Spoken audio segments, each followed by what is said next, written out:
we are going to be breaking down the 500 Smith & Wesson based on 10 different categories, so let's get to it.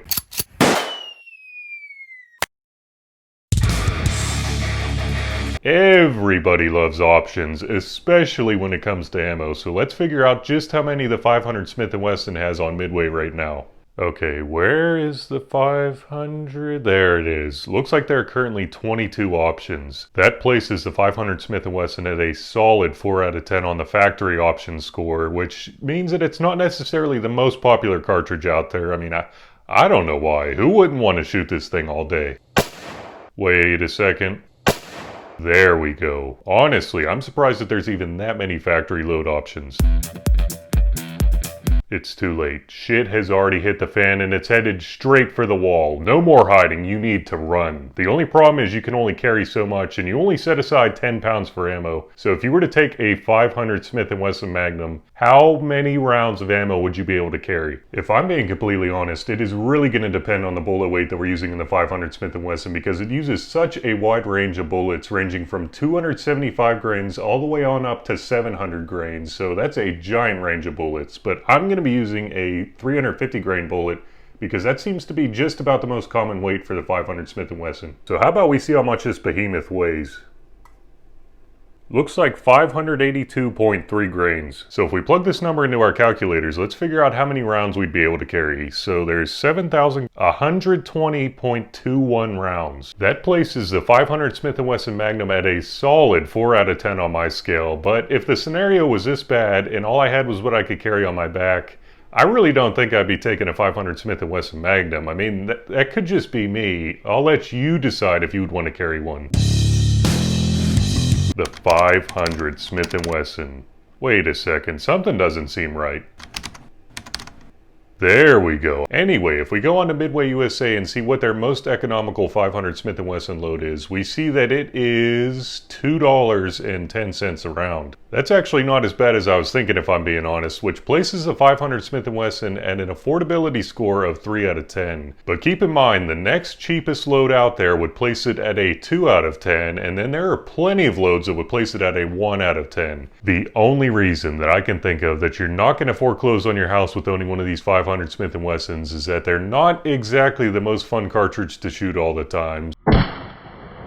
So you're probably not going to be blowing through a bunch of ammo, but then again, I definitely could be wrong. Wait a second, how could you possibly know how reloadable a cartridge is?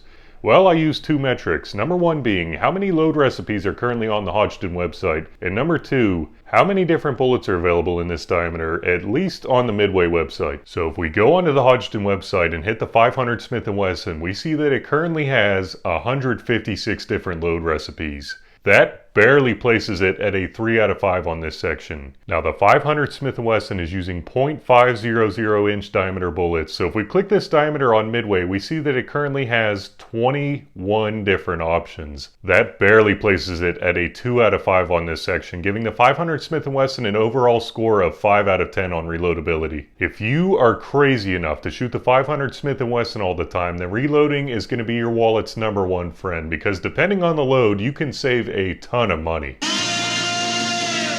Do you love power? Do you love handguns? Well, the 500 Smith & Wesson might be just what you need. I looked over every single load, all 22 that Midway USA currently has on their website, and the most powerful one that I could find is putting out 2,842 foot-pounds of muzzle energy. Let me repeat that, 2,842 foot-pounds. That is more than most 308 loads out of a freaking handgun. I will admit that there was a buffalo bore load that was supposedly putting out 3,039 foot-pounds of energy at the muzzle, but that was out of an 18-inch rifle barrel. Regardless of which load we're talking about, this places the 500 Smith & Wesson Magnum at a power score of 6 out of 10, which is absolutely insane for a handgun. Recoil is going to vary wildly, obviously depending on the load that you're using, but also the firearm that you're using. So in order to keep the testing as fair as possible between every cartridge, I use 8 pounds as a reference weight for the firearm. So if we plug the 350 grain load from before into an 8 pound setup, we see that the 500 Smith & Wesson produces 30.64 foot-pounds of recoil. That's a relatively substantial amount. Just for reference, a 308 puts out about 18 foot-pounds of recoil. Ultimately, this isn't really an ungodly amount of recoil, so this gives the 500 Smith & Wesson a recoil score of 6 out of 10, which is pretty decent. But handguns do not weigh 8 pounds, although the Smith & Wesson X-frames are not as far off as you would think. Anyway, let's see how the 500 Smith & Wesson compares to some other revolver cartridges. Oh yeah, nice way to get things started. Barely any recoil. If the 44 Magnum kicks that much, that 500 Smith & Wesson is gonna be a bear. It was a bear. You definitely know when you've shot a 500 Smith & Wesson. Banana factor, what is that? Well, I'm glad you asked because I'm going to paint a little picture for you. Let's just say you go to the range randomly one day and there are 10 other guys there. If you were to pull out one of these, how many of those guys would have a banana in their pocket after seeing this thing? Chances are, if you have a 500 Smith & Wesson, it's probably going to be one of these bad boys, a massive revolver. And as soon as you pull this thing out at the range, you could probably expect something like this to happen. Dude, is that a 500? Yeah. Oh man, I've always wanted to shoot one of those. And at this point, there are two options in my mind that you have if you don't want that guy to shoot your 500 Smith & Wesson. Well, unless you have some ammo shoved somewhere that I do not want to know about, you are not shooting this one today. Oh, okay. Oh man, any other day of the week, but I'm actually testing reloads today, you know, and if anything went wrong, I just wouldn't want anything to happen to you. Oh, okay, well, I guess that makes sense. Wait a second. If those are reloads, why does that box say Underwood on it? Oh, that box over there? Well, you know, the thing is, I actually put all of my reloads inside of factory box. Okay, fine, you won. Okay, so that might be a little bit far-fetched, but in all seriousness, the 500 Smith & Wesson has got to be one of the coolest handgun cartridges that you can own. I mean, I can only really think of one other handgun cartridge that might be a little bit cooler. That's why, in my mind, 9 out of 10 guys at the range are going to have a banana in their pocket after seeing this cartridge right here, and then one of them is going to evaporate after hearing this thing go off. This thing is freaking loud. Anyway, the 500 Smith & Wesson gets a 9 out of 10 banana factor. That's pretty dang good.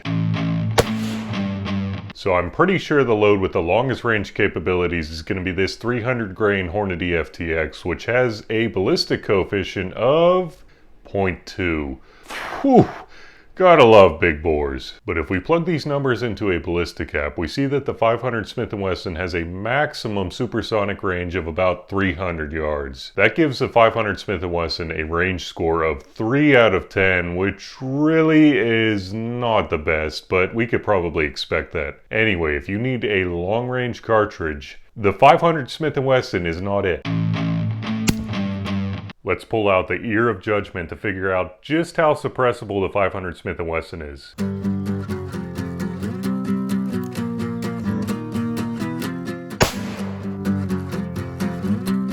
Yeah, about that. The 500 Smith & Wesson is primarily chambered in revolvers, and they're not exactly suppressible, which isn't always the worst thing in the world.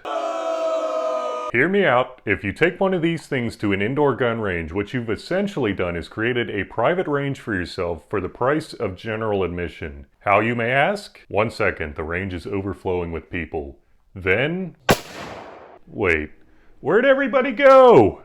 More for me, I guess. I would not recommend taking one of these things to an indoor gun range unless that is the only place you have to go shoot. But realize, everybody in that range is going to hate you. Although revolvers aren't suppressible, it is possible to buy something like the ultra expensive Bighorn lever action or something else like the Thompson Center Encore chambered in the 500 Smith & Wesson and having it threaded for a suppressor. It's just not a super common option. And that's why I'm giving the 500 Smith & Wesson a suppressibility score of 4 out of 10. And the only reason I'm giving it that high is because you can use 700 grain bullets. Enough said.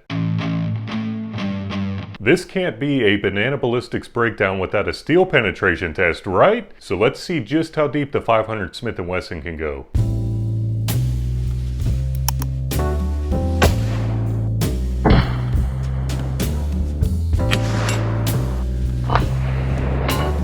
It dented the ever-living hell out of this 1/4 inch mild steel plate right here, but no dice. That is the biggest dent I've ever seen though. I think I just found the lead core right here too. That is a pretty cool looking piece. Well, I guess we'll need to step it down to 3/16 of an inch then.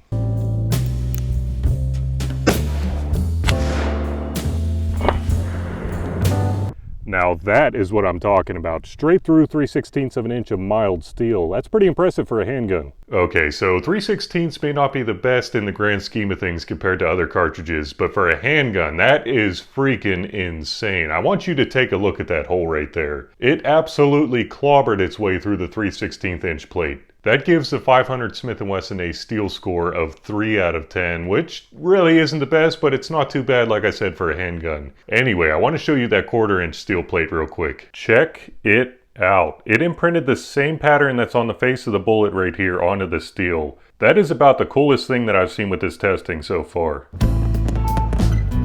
So if we add up the scores in all 10 categories, the 500 Smith & Wesson ends up with a total score of 47 out of 100. Guys, I absolutely love this cartridge, and it may be a bit overkill, but here's the thing, it is so much fun to shoot that I really don't care. Anyway, I really hope that you enjoyed the breakdown of the 500 Smith & Wesson. Thanks so much for watching, and remember, don't let ballistics drive you bananas.